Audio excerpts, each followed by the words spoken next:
Women కి egg freezing option ఉన్నట్టు men కి కూడా స్పర్మ్ ఫ్రీజింగ్ ఆప్షన్ ఉందని మీకు తెలుసా? నేను మీ డాక్టర్ శిల్పాని from doctor Shilpa's IVF fertility Peerzadiguda, Hyderabad. Sperm freezing అనేది చాలా సులువైన పద్ధతి. ఎగ్ ఫ్రీజింగ్ లాగా హార్మోన్ ఇంజెక్షన్స్ ఇవ్వడం కానీ, అండర్ అనెస్థీషియా ఎగ్స్ కలెక్ట్ చేసుకోవడం కానీ స్పర్మ్ ఫ్రీజింగ్ విధానంలో ఉండదు.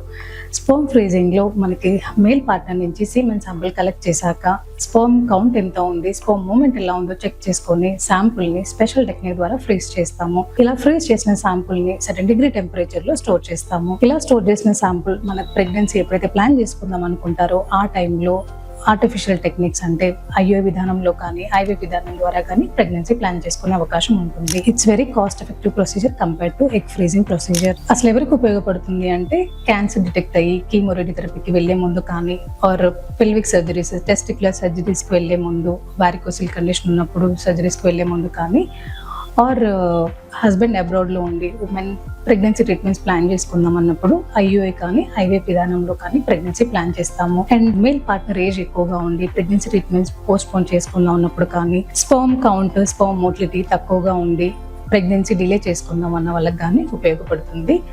It's the best option to save your fertility. Thank you.